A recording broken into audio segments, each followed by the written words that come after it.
Good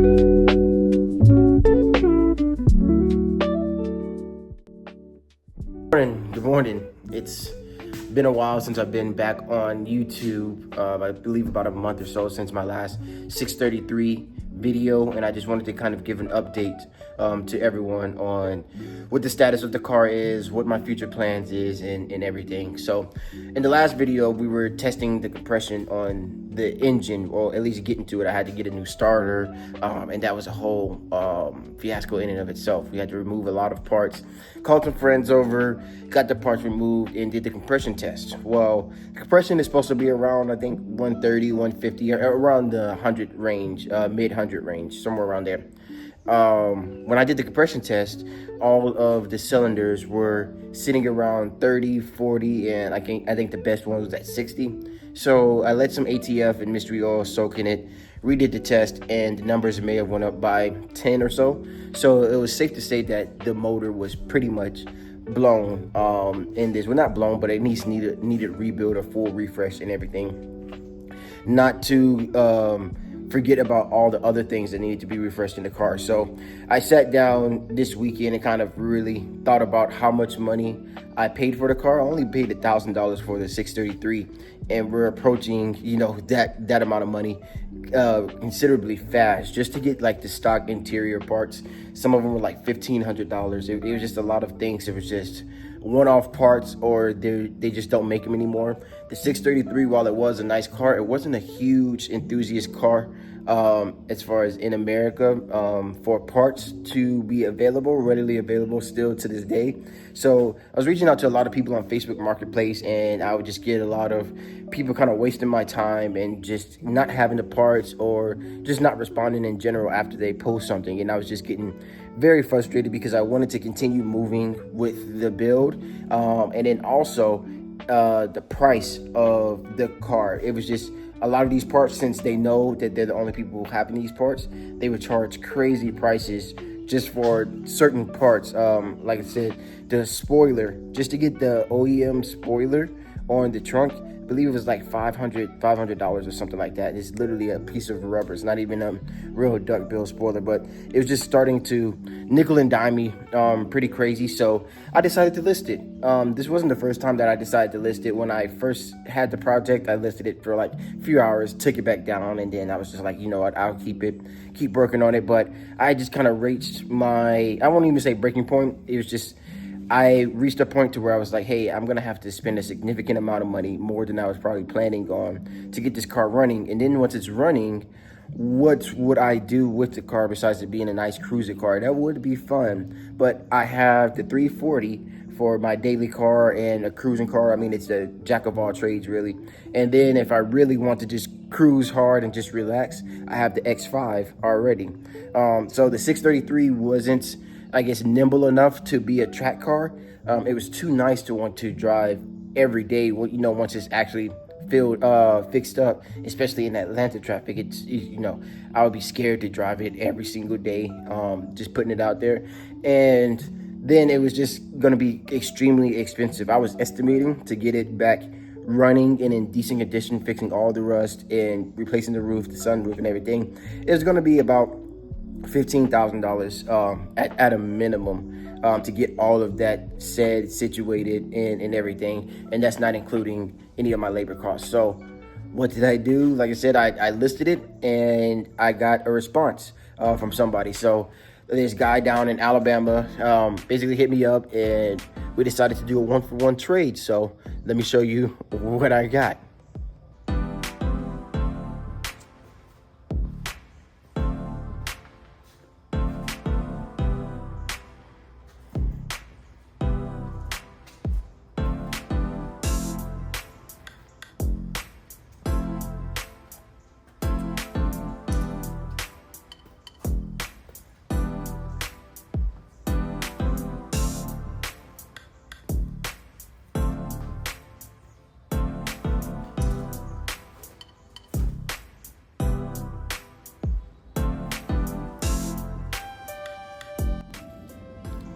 So yeah, got it in a Miata.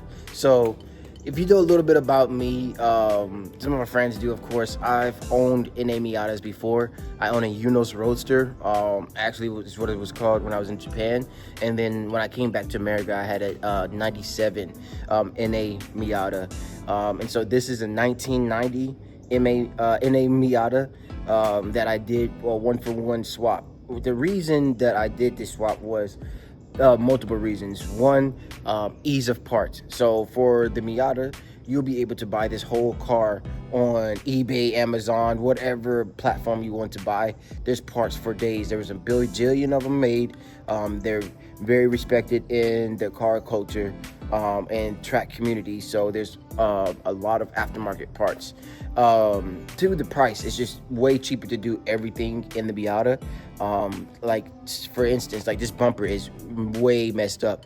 A whole new bumper, even aftermarket bumper, $200 or $300. Nothing for a full bumper.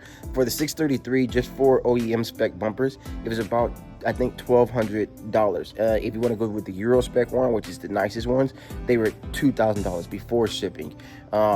Things like a wide body on the Miata, it would be $300, $400 for some fender flares.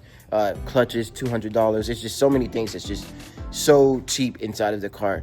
And I feel like it would just fit my life and what I wanted to do with the car, with my cars in general, because I'll be able to take this up to the track. I'll be able to have this as a cheap little daily that's cheap on the gas, because it is a 4-cylinder, and it'll still be fun. It's still a fun manual, and I've enjoyed this car. I always told everyone that I know that I will always own another Miata, and I think the day has come. So in this video, what we're gonna do is basically take a look over the car and then take out all the parts. So I have a slew of parts that he included with the motor. We're gonna kind of lay them out over here in my garage and kind of figure out what we have and what's the way forward with this car.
So here are all the parts that came with my project car, 1990 Mazda Miata over here in A. So I guess we'll start over here, just kind of take a quick look at what we have. So we have an intake here, right here, the air filter. I believe this is mass airflow sensor right here. We have an extra starter, some exhaust manifold covers. So what you'll notice is, if you just take a quick glimpse at everything, I have a lot of duplicates. So what I've came to realize is that he basically had this car with the motor in it, and then he bought a donor car with the full drivetrain almost, with just without the car. So you'll see a lot of duplicates here. As you see, I have 2 clutches right here, as well as 2 flywheels, some radiator piping right here, a few guess these are the turn signal lights in the front, daytime running lights, whatever. Some more intake piping, 2 alternators, an alternator right here, as well as a nicer alternator right here, pistons right here for this block right here. I also have pistons in this block. This one is pretty much completed, besides the oil pan and everything else. Have a bunch of screws, so I am very thankful that he did label all all of the screws, and even if there is some missing, he put it on there. I have distributor cables over there, just some random belts. This looks like the AC compressor over here, some oil pumps. He also included a lot of new stuff. So this is a brand new clutch kit right here, brand new oil pump. Some more D&J stuff right here. I believe this is a engine rebuild kit. I still have to open these things up. It's brand new. He also included new D&J piston rings, as well as engine bearings, and yeah, just some more engine bearings right here as well. So it seems like I have most of everything that I need to get this car back running. I will have to buy some new parts. I know I will have to buy a crank.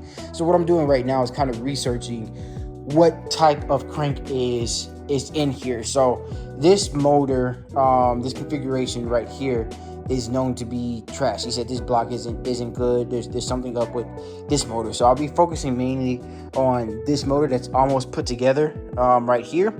And with this one, we have a crank that's over here with the rest of my stuff. Here's another intake right here.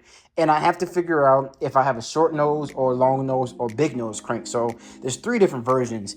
And the main difference in them is how far this sticks out and what's the configuration of this area right here. So we have a short nose, which of course will be shorter, a long nose, which is very rare. A lot of people don't have it and they don't make a lot of parts for it. And then you have a big nose, which I believe this is a big nose, but I am not 100% sure. Regardless of that, I will have to buy a new crankshaft to get this motor back working.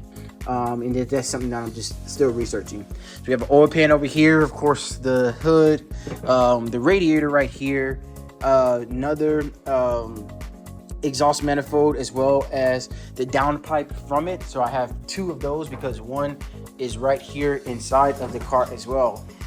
Full engine harness, wiring harness still with the car, zip tied up. I will have to fix some things on the wiring harness because it looks like some things were just kind of ripped off and not taken off properly. And this one was cause for concern a little bit. So looks like this intake manifold, wherever it was used, maybe this was on the parts card that he bought, but this one was on fire, caught on fire. So it seems like this first injector caught on fire and kind of spread through here. So you see all of the wiring and everything is just kind of frayed and nasty. And even here, parts usually rust like this, very centralized when this gets super duper hot, and then cools down very fast. So that's what usually happens here. Got another oil pan over here, multiple valve covers, one transmission, which I'm told is good, and then just a whole bunch of other miscellaneous parts. I got other things inside these boxes that I just didn't feel like taking out immediately right now. But overall, I think it's a decent haul, and I have somewhere good to at least start working on the car. So I need to make a list to kind of see where I want to start with first. I think I wanted to start with getting the car clean, and kind of cleaning up some of these parts, figuring out which one is good and which one is bad, and kind of how I'm going to go forward with the current build or rebuild of the Miata. So now that we kind of went over the parts a little bit, let's look at the car itself and kind of get my opinions on what I would like to change at a first glance. So first things first, this bumper has to go. It is horrible. I mean, it's in horrible condition, but even when it is nice, believe this is a Duraflex kit or something. It was made to kind of look like a Veilside RX-7. It would never be an RX-7. You know, those kind of kits are kind of reserved for certain cars. I just don't think it flows well with the Miata. So I would probably be getting a stock bumper with a splitter on it and just going from there. The fenders themselves aren't horrible. This one over here, I believe, yeah, has a dent right here that we could possibly fix, repaint, and I probably will just keep them and fix them, but I'm going to change the actual fenders. I'll just keep these up in my attic as some spares. Change the fenders. The side skirts, they're probably gonna go as well. They get some other side skirts, and then the rear bumper. will go as well. I would like to change the whole exhaust setup and go to a center exit exhaust. I think those always look well. That's just me being, kind of ambitious. The trunk is completely rusted through. This is a common failure point on Miatas. When I had both my Unos Roadster and my 97 Miata, this was one of my pain points as well. The issue comes not from the actual trunk leaking, but from the top having some type of issues. The rain guards aren't working well, or there is, I gotta remember where they are, but there's like these rain pockets that basically take the water out of the car. If those get filled up, the rain kind of comes and just lives in the trunk. And so you can see where most of the rainwater lived was down here in this supposed wheel well, and it just basically rusted all the way through. So plans for this would be to cut this out right here, weld in some sheet metal right here, and for this other side that's over here, this is pretty crusty too, but what we're going to try to do is sand this down, see how much good metal is left, if this is just all surface rust or whatever, and put some Rust-Oleum on it, clean it up, and just see what we can do from there. This will all ultimately get covered up with carpet once I fix it, and this is where the battery lives, so I just want to make sure that I address the water issues before I start going crazy over here. You can't really fit much in a Miata trunk anyway, so this isn't the biggest thing that I want to tackle, and it isn't going to be the first thing. Probably one of the last things, honestly, because it doesn't hurt anything as of right now, and I can still do everything that I need to do with the car. So the trunk lid will be changed as well. This one has a nasty kind of just dent slash in it, so just get another black trunk, call it a day. The rear bumper, it's okay. I would say the rear bumper was executed a little bit better than the front bumper was, but it still has to go. So it'll be gone. The wheels will be gone. The tires will be gone. The interior of the car is surprisingly not too bad. So the door cards are going to need to be replaced. Those are cheap upgrade. Those are about $100 or so to change those. Probably the speakers are probably blown.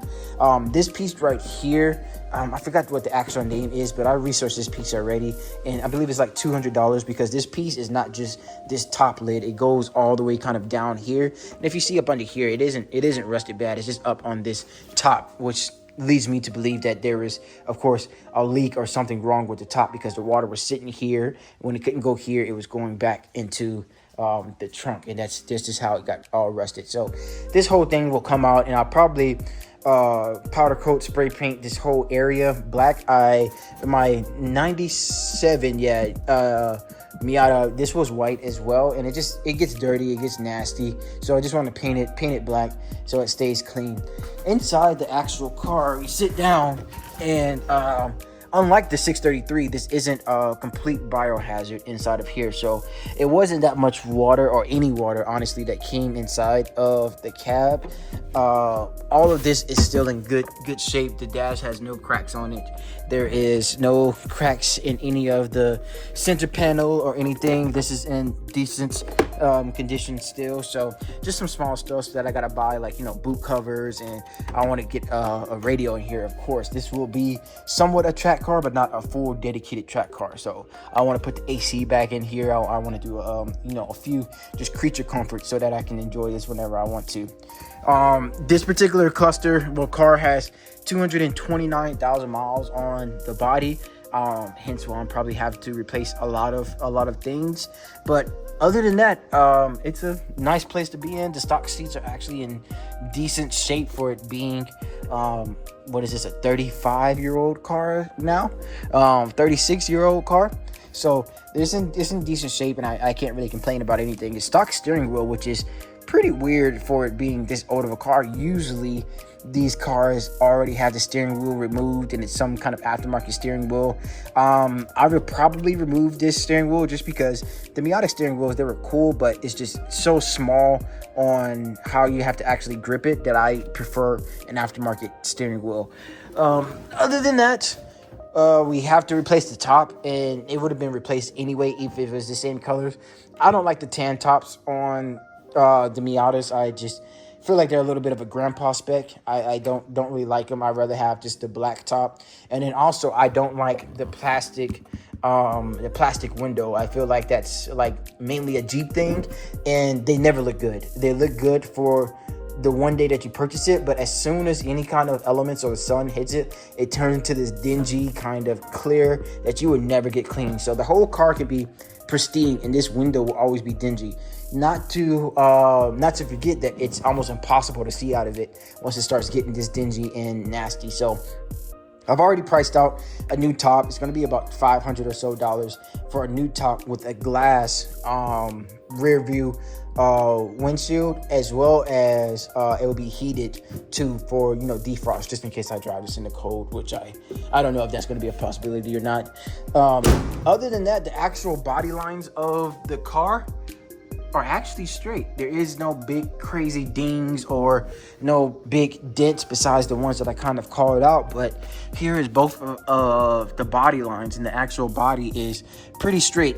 I have not got up under the car yet, but just from the outside looking in, I don't anticipate it having a bunch of rust. You can kind of see right here up under the car, missing the engine mount right there, but there is no crazy rust. We have a little bit of surface rust right here, but since the motor is out, I think one of the first things that I'm going to do is remove the rest of the engine harness so that we can paint the engine bay one color. It seems like they tried to start painting right here, but it just was runny, and I don't know if they just whatever they did. So that's the car at a quick glance. Like I said, this video was just me kind of checking back in with everyone and explaining kind of my shift and why I did the shift to get this Miata. I am super happy about this Miata. I will miss the 633. It was a unique car. Oh, here goes the engine mount right here. It was a unique car, but just the availability of parts and the lack of aftermarket support was just frustrating me for what I wanted to do with the car. So this one will be with the fam for a while, and it will be in track and sometimes my daily usage and everything like that. So please like, comment, subscribe. Let me know what you think about this trade. Did I make a mistake? Did I do a good job? I think that I did a decent job on the trade. I mean, I gave him the 633. It was just a straight trade, but it didn't come with an extra motor. It didn't come with all of these extra parts that he has included for me, and this will just fit my life a lot better. So anyways, like, comment, subscribe. Let me know what you guys think of the new project car, and I'll see you guys in the next one.